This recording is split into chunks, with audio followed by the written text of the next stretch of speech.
আধুনিক বিজ্ঞান প্ৰযুক্তিবিদ্যাৰ যুগতো বাঘে খাই দেখি সাপে খাই লেখি বুলি বিশ্বাস কৰা লোকেৰে ভৰি থকা এই অসম দেশত ক্ৰমাৎ বৃদ্ধি পাবলৈ ধৰিছে সৰ্পদংশনৰ ঘটনা আৰু সৰ্পদংশনৰ ফলত মৃত্যুমুখত পৰাৰ ঘটনা।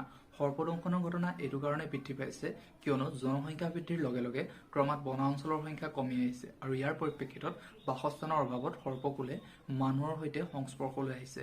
কিন্তু মৃত্যুৰ মুখত পৰাৰ ঘটনা যিহেতু বৃদ্ধি পাইছে ইয়াৰ কাৰণস্বৰূপে বহুকেইটা কাৰণেই আছে, কিন্তু বিশেষকৈ আমাৰ অসমীয়া সমাজত যিবোৰ আচলতে লোকবিশ্বাস প্ৰচলিত হৈ আহিছে সৰ্পদংশনৰ ওপৰত, ইয়াৰে বহুখিনি আচলতে অন্ধবিশ্বাস হোৱাৰ পৰিপ্ৰেক্ষিতত আৰু অসমীয়া সাহিত্যতো সৰ্পদংশনৰ ওপৰত বহুতো ভুল ব্যাখ্যা দিয়া হৈছে, যাৰ পৰিণতিত আচলতে সৰ্পদংশনৰ ফলত মৃত্যুমুখত পৰাৰ সংখ্যাও বৃদ্ধি পাইছে।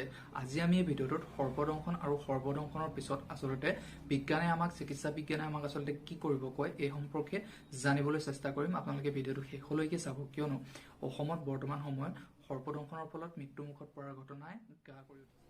সৰ্পদংশন মানেই মৃত্যু নহয়। সাপৰ বেছিভাগ প্ৰজাতিৰে বিষ নাই। পৃথিৱীত প্ৰায় ৩,০০০ৰো অধিক প্ৰজাতিৰ সাপ পোৱা যায়, কিন্তু ইয়াৰ ১৫%হে মানুহৰ বাবে বিপদজনক। সাপে সাধাৰণতে মানুহক খুটিবলৈ ভাল নাপায়, কাৰণ ইয়াৰ বিষ ইয়াক খাদ্য ধৰাৰ বাবে প্ৰয়োজন হয়। সাধাৰণতে আত্মৰক্ষাৰ বাবে ভাবুকিৰ সন্মুখীন হ'লে, ভয় খালে বা পলোৱাৰ পথ নাথাকিলে ই মানুহক দংশন কৰে। সৰ্পদংশনৰ ফলাফল বহুতো কাৰকৰ ওপৰত নিৰ্ভৰ কৰে, যেনে সাপৰ প্ৰজাতি, দংশন কৰা শৰীৰৰ স্থান, প্ৰৱেশ কৰা বিষৰ পৰিমাণ আৰু আক্ৰান্তজনৰ স্বাস্থ্য।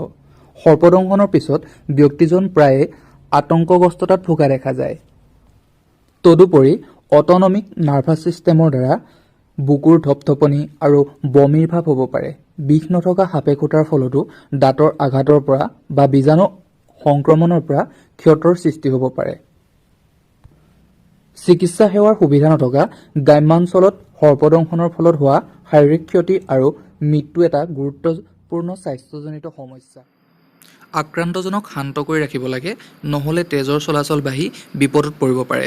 আতংকৰ সৃষ্টি নোহোৱাটো বাঞ্ছনীয়। আচলতে সেই সাপে দংশন কৰা ব্যক্তিজনক যিমান পাৰে সিমান ৰিলেক্স ফিল কৰাব লাগে। খুট খোৱা অংগটো স্থিৰ ৰাখিব লাগে। যি অংশতে খুটিছে সেই অংশটো বেছিকৈ লৰচৰ কৰি ৰাখিব নালাগে আৰু সেই অংশটো হৃদপিণ্ডৰ তলত ৰাখিব লাগে। যদি ধৰি লওক হাতৰ আঙুলিত খুটিছে, তেতিয়াহ'লে সেই হাতৰ আঙুলিটো হৃদপিণ্ডতকৈ তলত ৰাখিব লাগে, যাতে আন অংগলৈ যোৱা তেজৰ পৰিমাণ কম হয়। মানুহজনক একো খাবলৈ দিব নালাগে, বিশেষকৈ এলকহল আদি একেবাৰে খাবলৈ দিব নালাগে। হস্পিটেললৈ নিনিয়ালৈকে, চিকিৎসকৰ পৰামৰ্শ নোলোৱালৈকে তেখেতক একো খাবলৈ দিব নালাগে। আৰু চিকিৎসকৰ পৰামৰ্শ নোলোৱালৈকে কোনো দৰৱ আদি দিয়াৰ প্ৰয়োজন নাই। সেই ঘাঁডোখৰত কোনো ধৰণৰ দৰৱ আমি দিব নালাগে চিকিৎসালয়লৈ নিনিয়ালৈকে। খুট খোৱা অংগটোক চেপি থকা আঙুঠি, ঘড়ী, চেণ্ডেল আদিবোৰ খুলি দিব লাগে। এইখিনিতে আমাৰ সমাজত এটা বিশ্বাস আছে যে খুট খোৱা অংশৰ ওপৰভাগত ৰছী বা গামোচাৰে জোৰকৈ বান্ধি দিব লাগে, যাতে বিষটো ওপৰলৈ চলাচল কৰিব নোৱাৰে, বেলেগ অংগলৈ চলাচল কৰিব নোৱাৰে। কিন্তু এনে নকৰিব। এনে কৰিলে কি হ'ব, যদি সেই অংশটোলৈ তেজ চলাচল কৰিব নোৱাৰে, তাৰ ফলত সেই অংশটো বিকল হৈ পৰিব পাৰে, পেৰালাইচিছ হৈ পৰিব পাৰে। যদিও বান্ধে, তেতিয়াহ'লে সেই বান্ধটোৱেদি এটা আঙুলি সোমাই যাব পৰাকৈ সিমানখিনি গেপ ৰাখি বান্ধক আৰু 10-5 মিনিটৰ মূৰে মূৰে সেই বান্ধটো তল ওপৰ কৰি থাকক। মানুহজনক বেছিকৈ লৰচৰ কৰিব নালাগে। আচলতে খোজকঢ়া দৌৰা এইখিনি কৰিবলৈ দিব নালাগে। দংশন কৰা ঠাইডোখৰ কটা চিঙা কৰিব নালাগে। কিছু লোকে কি কৰে, সেই দংশন কৰা ঠাইডোখৰ ব্লেডেৰে কাটি বিষ উলিয়াবলৈ চেষ্টা কৰে। আচলতে এনে নকৰিব, এনে কৰাটো ভুল।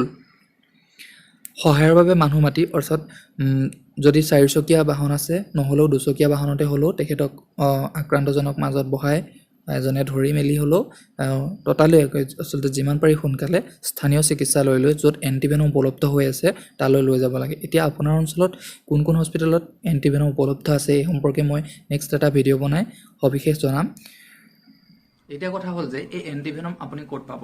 অসমৰ কোনকেইখন মেডিকেলত, কোনখন জিলাৰ কোনখন মেডিকেলত আচলতে এই এণ্টিভেনম উপলব্ধ, মই আপোনালোকক জনাম। নেক্সট এটা ভিডিঅ' বনাম আৰু সেই ভিডিঅ'টোত প্ৰত্যেকখন জিলাৰে আচলতে কোনকেইখন মেডিকেলত এণ্টিভেনম উপলব্ধ হৈ আছে এই বিষয়ে আপোনালোকক জনাম। কিন্তু আৰু এটা কথা এইখিনিতে কৈ থওঁ যে সেইদিনাখন লখিমপুৰ জিলাৰ বিহপুৰীয়াত আজি কেইদিনমান আগতে এটা সৰ্পদংশনৰ ঘটনা সংঘটিত হৈছিল। BA ছেকেণ্ড ছেমিষ্টাৰ এজনী ছাত্ৰীক আচলতে সৰ্পে দংশন কৰিছিল আৰু তেওঁক বিহপুৰীয়া অসামৰিক চিকিৎসালয়ত ভৰ্তি কৰোৱা হৈছিল। আৰু স্বাস্থ্য বিভাগৰ বিজ্ঞাপন মতে সেই বিহপুৰীয়া অসামৰিক চিকিৎসালয়ত এণ্টিভেনম উপলব্ধ থাকিব লাগে, যদিও ছাত্ৰীগৰাকীক তাত যেতিয়া ভৰ্তি কৰোৱা হৈছিল তেতিয়া ডক্টৰে জনাইছিল যে এণ্টিভেনম তেওঁলোকৰ তাত উপলব্ধ নাই আৰু সেয়েহে তেওঁক লখিমপুৰ মেডিকেল কলেজলৈ ৰেফাৰ কৰিছিল আৰু লখিমপুৰ মেডিকেল পোৱা নাপাওঁতেই আচলতে ছাত্ৰীগৰাকীয়ে মৃত্যু সাৱটি লৈছিল।